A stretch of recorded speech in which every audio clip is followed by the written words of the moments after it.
Hi guys, and welcome to this week's video. I'm in this rather quaint Scottish seaside village called Anstruther, something like that. I'll put it up there so I don't butcher the name.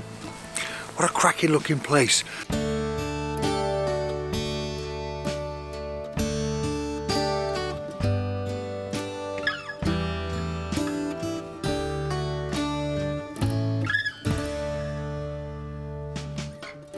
I'm not sure if this camera picked that up then. I just put the camera down to do a bit of B-roll, and in the background there was a couple of ladies walking and talking, and one just slipped and fell right in the puddle, really close to the edge as well, but she slipped. And her friend, I'm not sure it's a friend, colleague or family member, just stood back and was wetting themselves laughing.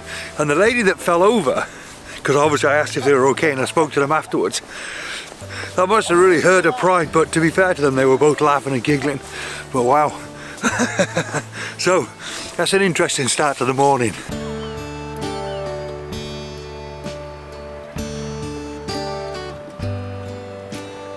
Let's get in this shadow a minute because that light is driving me insane. I'll explain what I'm doing here. Hang on. Oh, there you go. That's quite a nice looking lighthouse. I've got to be honest with you, I thought it was going to be much bigger than that when I looked at it on Google Maps. Now, I was up in Fraserburgh yesterday, so all I decided to do was heading back south over a couple of days, pin a tail on a donkey and look for something that I might find of interest, or I might find interesting to photograph. And I ended up coming to this small seaside village. Never been here before, never been anywhere near it before. And it's quite nice actually. It's quite nice. It's very busy, it's very touristy, but it's not the prettiest when the tide is out. This is about midday. I obviously woke up for sunrise this morning, and the sunrise was okay, it wasn't so bad, but this looked awful because the tide was out and it's just nothing but mud and sand. So I really didn't fancy photographing it. So what I thought was, high tide is at the same time tonight as sunset. So I'm going to stay here all day, chilling out. Who knows, I might even abuse one of the fish and chip shops, one of the many fish and chip shops along the seafront. I'll probably do some editing from some of the videos that I've captured over the past few days, and then I'll come back out at sunset.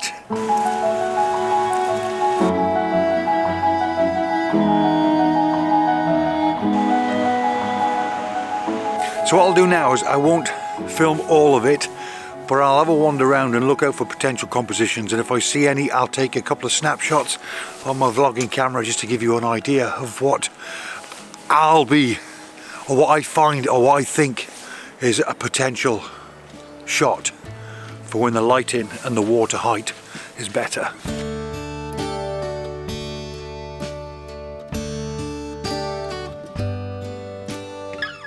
That looks nice behind me. I was going to take a picture, but there's a guy stood just behind the post. I'm not really sure what he's doing, but he's been there for about 10 minutes. I don't mind filming in front of other people, but he looks as if he's hiding from me. Ever so weird. But anyway, clearly that behind me is going to make a good point of interest. Folk. This is quite nice. I quite like that minimalistic feel there, just there.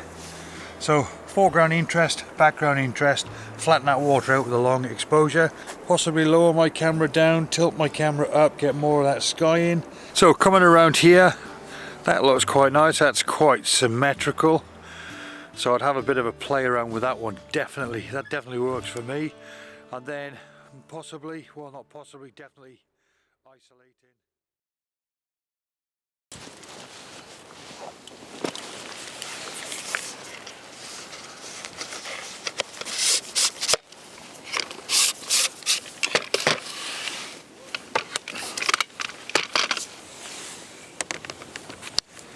Well, as you may well have guessed, there was no sunset at all, which is a real shame. So I sat in the van. I've got to tell you, I was watching football and so now, because there was no sunset to talk of, I'm now out here quite literally 15 minutes after official sunset, and now I'm going to try and do something with this, try and grab a picture. Fine, blue hour, love blue hour, love blue hour. I do love blue hour. And of course, when the light starts to drop, it also means that you're able to capture some beautiful long exposure shots without the use of filters. Not that there's anything wrong with filters, of course, but oh, do you know what? It looks really nice. Let's throw you guys in camera in a second, just bear with me. Oh, in actual fact, what I'm doing now, I'll show you in camera. You guys can just about see that.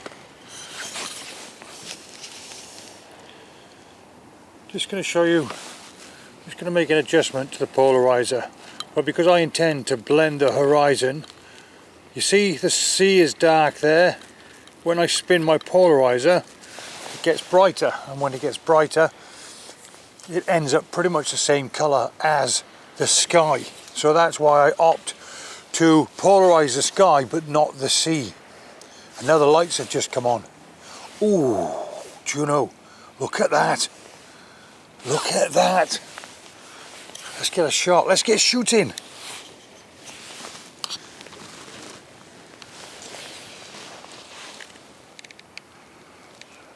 Oh, the tones are just incredible.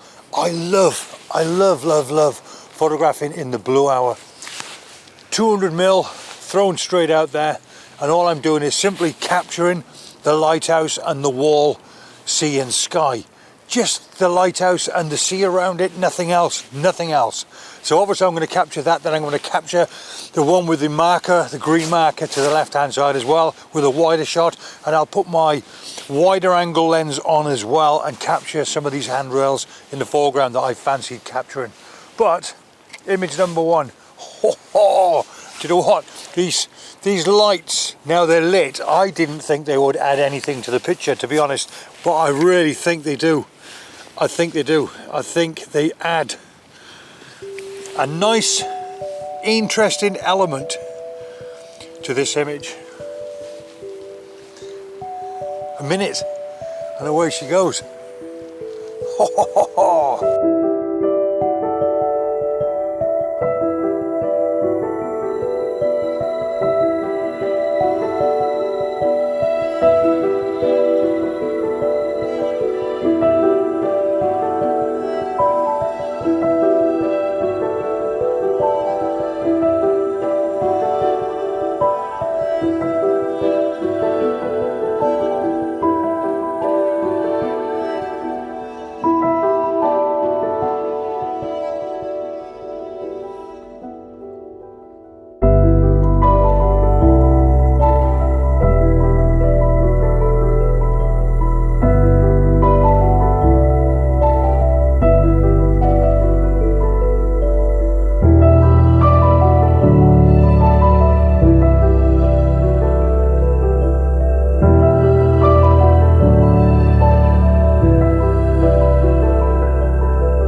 Struggling to see me now because the light has dropped off so quickly. Again, that's the problem with trying to shoot blue hour shots. The minute that sun drops down, especially on a night like tonight when there are so many low-lying clouds on the horizon.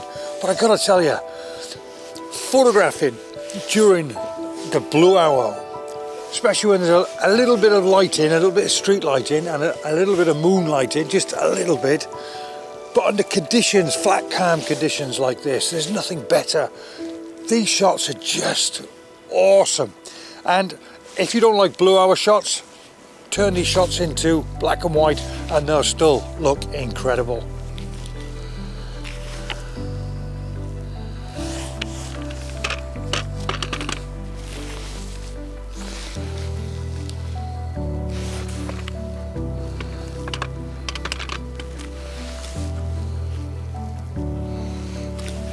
This is an interestingly framed up shot. Lighthouse on the right, marker on the left, top third, and I'm just using the handrails, like I mentioned earlier in the video, just using the handrails as they're silhouetted, but just to add a bit of foreground interest. And I think, well, certainly looking at the images that I've just captured in the back of the camera, I think this is pretty nice. Let me throw you guys in camera so you can have a quick look there. So that's what I'm looking at there. Now I've had to be very careful to place these handrails on the bottom third, but I didn't want them overlapping the top left hand side of the frame. So 2/3 of this coming in here on the 2/3 line with the horizon. And you know, I just think that just looks so cool. You must admit that on a long exposure, flatten everything out. I mean, the horizon's pretty much disappeared anyway, so blending the horizon here will just be so simple to do. I could possibly get away with maybe grabbing a shot like that. That works as well. If I do that and maybe come out ever so slightly, drop my camera down a bit. So that works as well, because now we've got another element with this leading line here. Having said that though, sometimes it could be detrimental to a picture for a leading line to lead out and then lead back in. But that there has potential as well. So nice, so nice. In actual fact, I'm going to grab that as well. I mean, this is just so me, and it's probably you as well. I spent a good hour and a half this morning walking around looking for compositions. I found some real belters here, there and everywhere. And now I'm out actually taking pictures with my camera, and now I'm falling in love with a composition or two, and I'm struggling to pull myself away, and I could just see the light just fading away in front of me. I mean, I suppose that's what make blue hour pictures so fascinating, is you have such a small or such a short window in the morning and such a short window after sunset. Oh yeah, so we haven't all got thousands and thousands of really nice blue hour pictures, but I mean, that is startling. That is so cool. Now what I just want to make sure of is that there's a light on the lighthouse in the background, as you can see.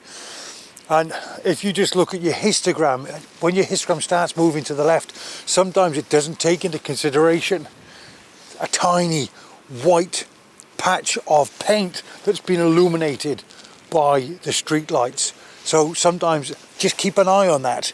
And I've noticed that with mine now. My histogram looks perfectly fine, but when I zoomed into the picture I've just captured, I seem to have lost a little bit of detail on that lighthouse. So now I'm just going to underexpose my picture by a stop, just to ensure that the detail of the lighthouse is 100% there. That is key to this picture working. Even if the picture is darker than you imagine, it's still so important that we don't have any areas of the image that is overexposed, missing detail. We do not want missing detail in these pictures.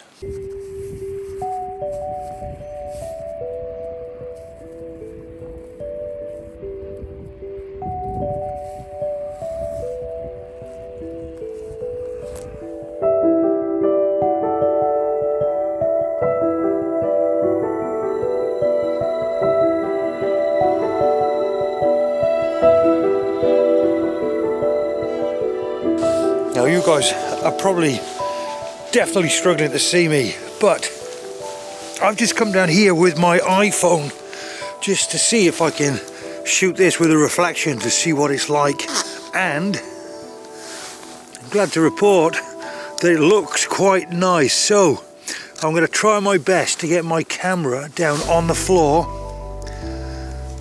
and grab a photo. Just want to make sure I'm not actually placing the camera in the water itself. Oh. Now, fingers crossed that doesn't move, but that is sat in probably a half an inch of water, but it's flat calm water, so it's given us a fantastic or an incredible reflection. And the camera quite literally is on the floor, no tripod. And sadly, now I've mentioned that, there's a breeze, and the breeze is rippling the water. Damn. Damn, damn, damn. Let's have a look, see what that looks like. Look, actually on the floor. I've got to tell you, in the back of that camera, that looks so nice. Apologies about the Blair Witch filming, by the way, but I've seen a really nice composition, something very different, something I certainly would never have seen in the daylight. Right, so just to set the scene, it's still blue hour, but unfortunately a big thick black cloud has appeared in the background, so that's taken away any opportunity for us really to capture any more blue hour shots. However, not to be deterred by that, if you have a look at what I'm looking at now, you'll see we've got on the right hand side the lighthouse. We've got these two white lights here and the red light there in the middle, which is the warning light or something, not really sure, a marker light, but irrelevant. The one thing that I have seen is the white lights down here reflecting and the red light in the middle. And I just think for a leading line or a point of interest in the foreground, that looks quite something. That on a long exposure could have a lot of potential.